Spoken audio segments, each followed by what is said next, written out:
Hi there, my name is Pablo Ramirez, and welcome to the second episode of Ramirez Rants. Do you, don't you want me to love you? I'm coming down fast, but I'm miles above you. Tell me. Today I'm going to talk to you about a very widespread problem, the death of the English language.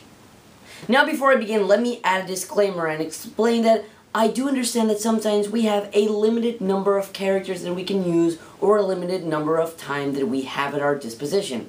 But please, if you're on Facebook or writing an email and you can do this, just please, I'm begging you, write in correct sentences, don't use incorrect homonyms, use correct punctuation, don't use acronyms unless you really need them, etc., etc., etc. Now I'm sure you're all like, "Oh, you're not my English teacher, you don't tell me what to do!" And honestly, I could agree with that. I mean, hell, if there was some guy on YouTube who was, insulting my lifestyle, my way of living, I'd be angry at him too. But there's a reason why I'm telling you this right now. And no, it's not because I'm a troll. I want you to think about something. How do most people learn? That's right, repetition plays a large part in learning. So, if you think about every time that you write something incorrectly, whether it be on Facebook or on an email or another social media website, which is a lot of where we spend our time, a lot of this is going to become a habit.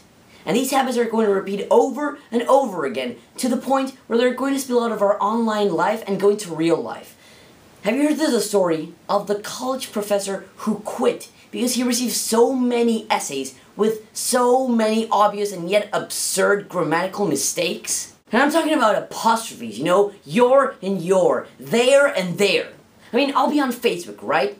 And somebody will write something nice to me, and I'll thank them, and they'll welcome me, but they'll welcome me by writing, "You're welcome." So now it turns out I'm the proud owner of a welcome? Like, for example, I was at school the other day, right?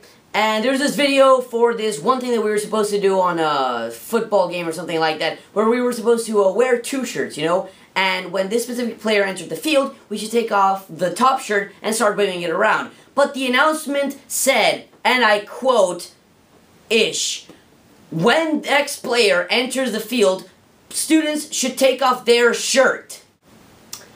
When I read that, I kind of wanted to do this.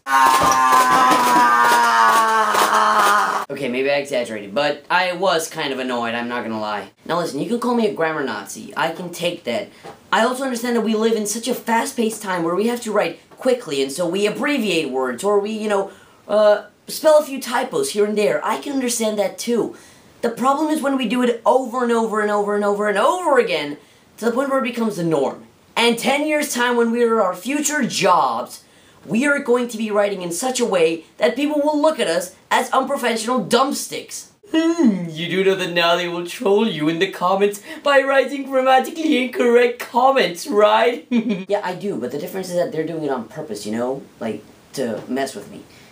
Okay, point is, I'm just asking you, nicely, if you can try to, whenever you can, write correctly, full sentences, don't confuse homonyms, apostrophes in the correct place, commas in the correct place, just so that we don't all look like fools, So thank you very much, ladies and gentlemen, for watching the second episode of Ramirez Rants.